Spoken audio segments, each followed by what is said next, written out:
You're listening to DraftKings Network.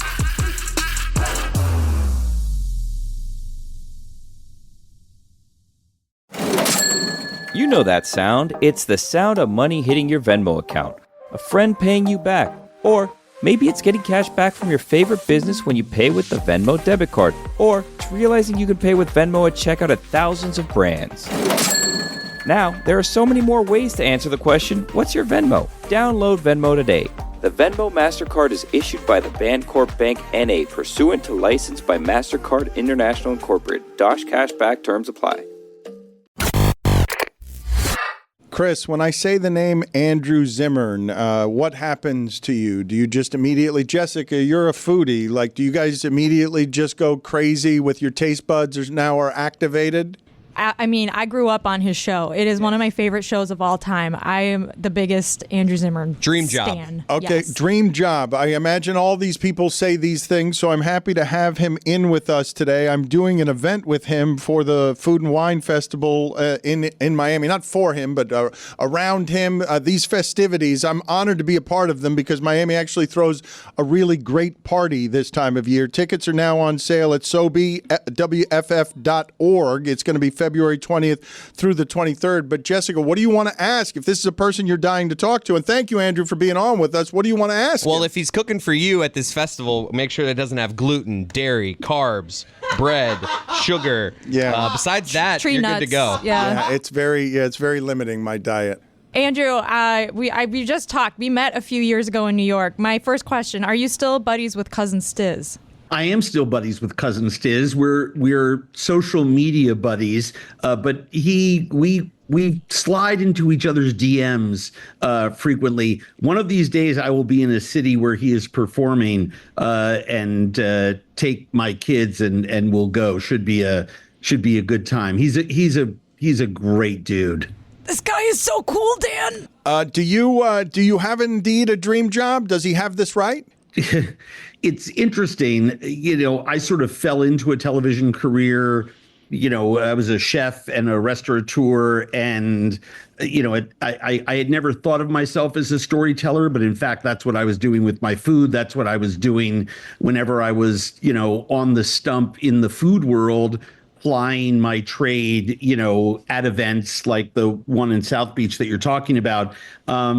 And then in the early days of food television, this is 28 years ago, started to get my name out there and started to do some little appearances. And then it led to national appearances, and then it led to national regular appearances on other people's shows, and then ultimately to my own work. And obviously Bizarre Foods is a legacy show on for 12 years. We made hundreds of episodes. It won a gazillion awards, and I guess probably as famously as all of that, Monday nights on Travel Channel for years was Bizarre Foods with me and No Reservations with my friend Tony Bourdain, back to back for many, many, many years. And I think for a lot of folks, young and old, that was a pivotal moment in the history of food television, where it wasn't a talking head standing behind a cutting board making you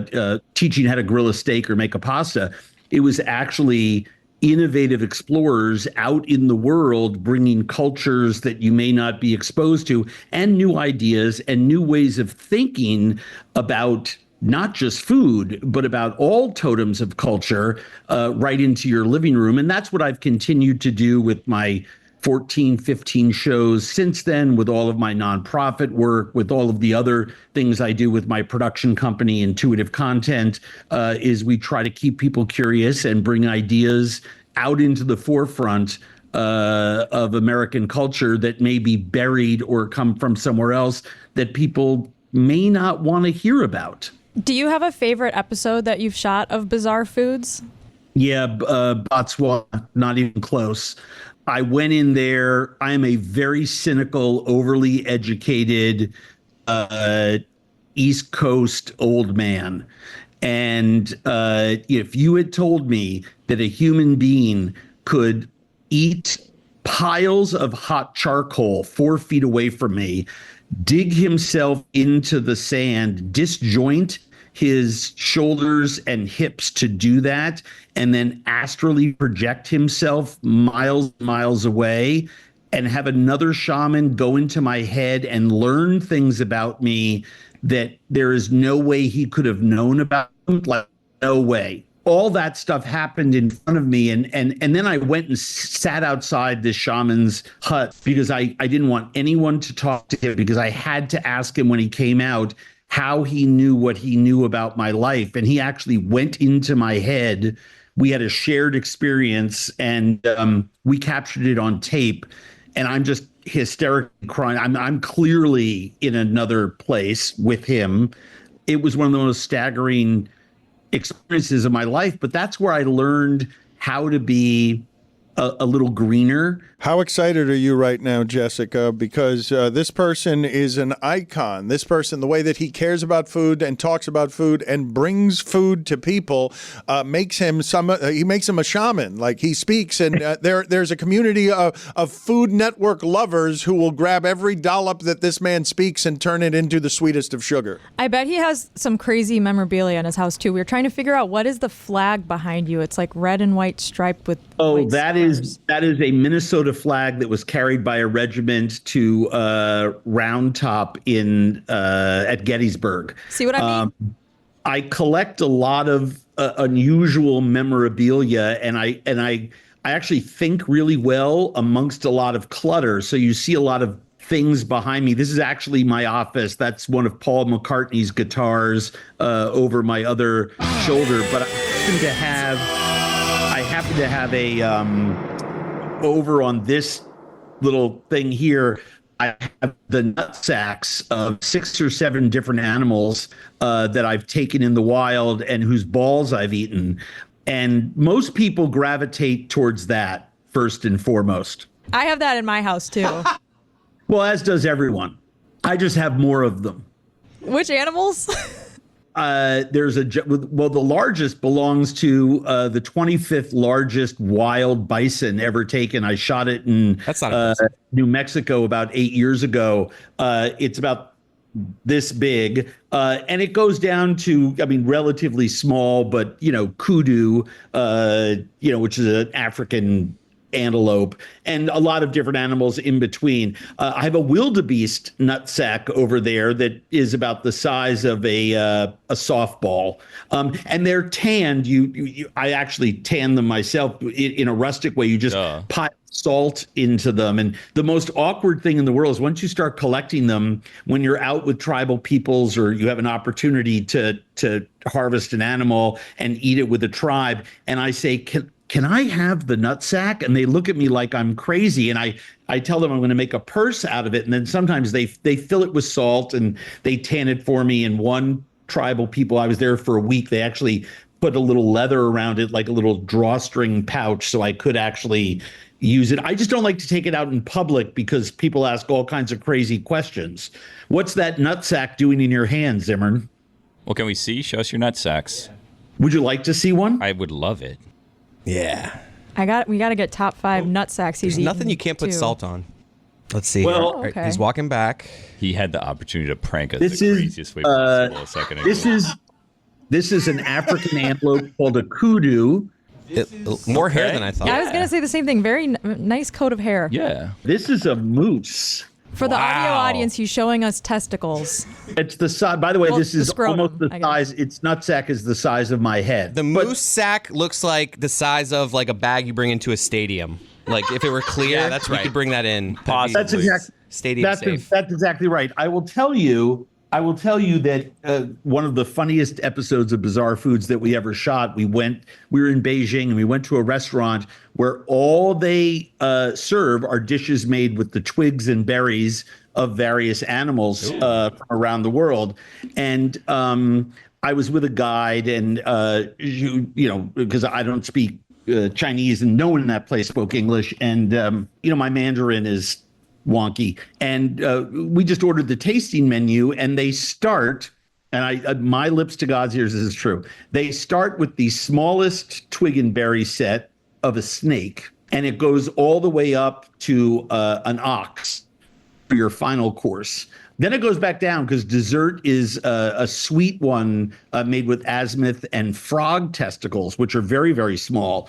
And it tastes sort of like a rice dessert, or a tapioca pudding sort of thing. But I will say that as crazy as that all sounds, and as much as even I'm giggling on the inside, when people say, well, we want to eat all parts of the animal and we want full utilization so we're not wasting, it is those experiences from 20 years ago, 15 years ago, that is the reason why I'm the global ambassador for food, and specifically food waste, for the United Nations World Food Program, because I've seen what full utilization looks like, and I understand, I think, what's tolerable in different cultures around the world. So it informs a lot of my nonprofit work and other things that I've won a lot of attention for, and in some cases, some hardware. Not only do I believe that to be the best television that will be made by anyone today producing television, I believe it rivals anything ever made by television, and could have only been made better if you had indeed taken Billy Gill's suggestion of pranking us when you say, do you want to see the testicles? You go over, you bend over, and then they're your testicles. Like that would have been... You had a chance to sucker our entire show there. It's still available to you if you want to get that as the punctuation of this segment. You want to know something? You want to know something from a creative standpoint? And I'm not doing any log rolling here. When my publicity people called and said, "Do you want to, go on and talk to you?" I was like, "Are you kidding me?" Because they had never asked me who I listen to and have listened to for years and years. You've been in my home for 15 years, I think. So that joke, in more than one location. So my point is, a complete stranger that I don't have any respect for yet, except for the natural respect that I bring to any new relationship, I might drop trow. But I have too much respect for you, believe it or not. Okay, well, thank you for that, because it would have. I mean, Billy, tell me, if he had done that, if he had done that and dismounted the segment with suckering our entire show, no one would have been made happier by that than you. Well, I mean, okay. Define happy. Yeah, that's what I'm trying to figure out. I'll tell you one thing, though. I don't think Emmy would have been out of the question. I agree. You are an award-winning content maker. I don't know what you're doing with intuitive content. I'd like to ask you. I will say again, for the people, this is a really good event every year. South Florida doesn't really throw that many great events, but this one is consistently great, and it's the 24th annual South Beach Wine and Food Festival presented by Capital One. It is February 20th through the 23rd, and tickets are now on sale. SoBWFF.org.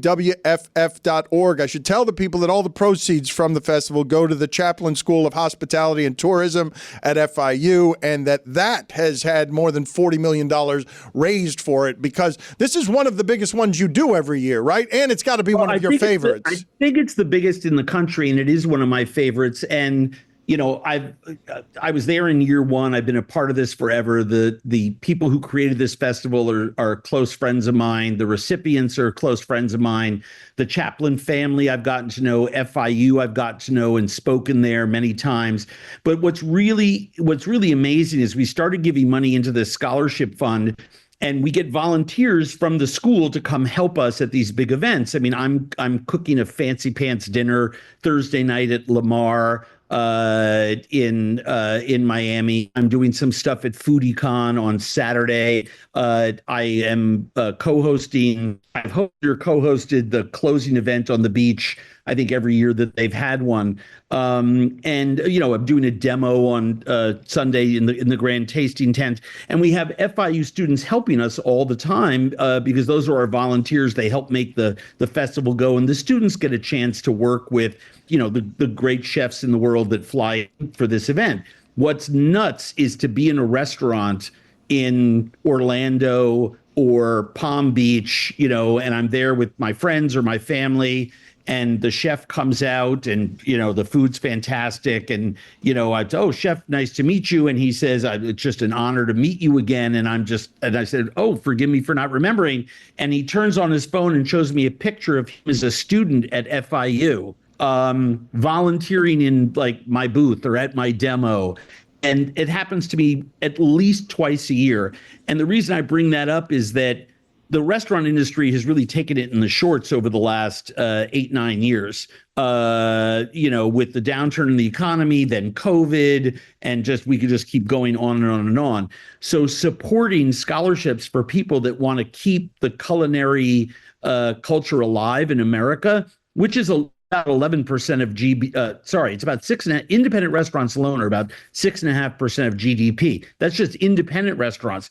Just independent restaurants employ 11 million people.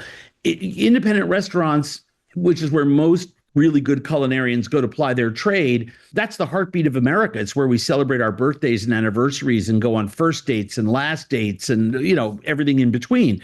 So vitally important work. So, we talk about eat, drink, and educate, and we get a chance to do all of that. It's really, really fun. And for anyone who's been even around Miami when it's going on, you can just feel the energy of 70, 80,000 people who are just there for this incredible event that is now citywide. Hundreds of private dinners in restaurants, the big events on the beach, lots of satellite events in different neighborhoods all over the city. So it's really exciting. What did he mean by that, the taking it in the shorts? What does that mean? Can't stop talking about testicles. He shit himself? What happened? I keep going back to the well until the well runs dry, Dan. That's the whole point. No, the restaurant industry has suffered immensely from no, I understood that part. It was the taking it in the shorts part that I didn't understand. I keep going back to the same group of metaphors. I mean, Sacks.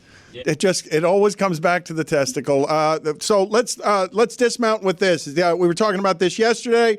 The bronze, silver, and gold medalist of best nuts, actual nuts, not testicles, or those are actual nuts, I guess. But between all of, not legumes, but from all of the nut categories, the top 3 nuts are what? Start with the bronze medalist. Bronze, I'm going to go with pistachio. That was my choice as well. And excellent. Give him his music. You got to give him his music. Because I came up with this list and I felt like I was aggressive with my crew. They didn't want to argue it. Number 2.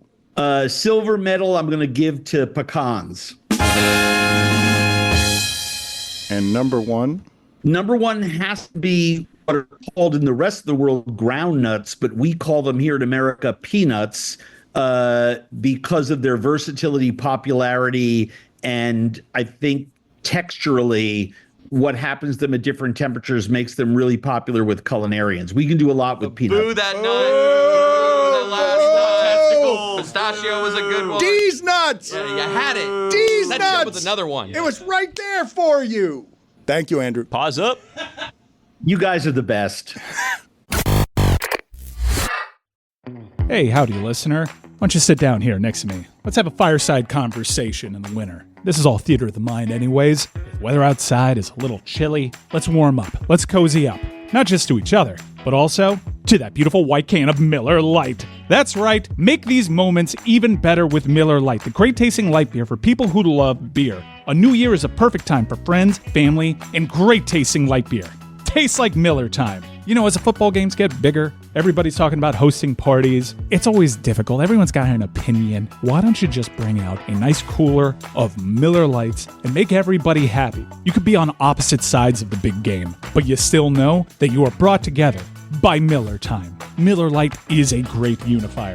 Miller Lite is brewed for taste. It hits different than other light beers. The original light beer since 1975 and still the very best one. Miller Lite, great taste, 96 calories. Go to MillerLite.com/Dan to find delivery options near you. Or you can pick up some Miller Lite pretty much anywhere they sell beer. Tastes like Miller time. Celebrate responsibly. Miller Brewing Company, Milwaukee, Wisconsin, 96 calories and 3.2 carbs per 12 ounces.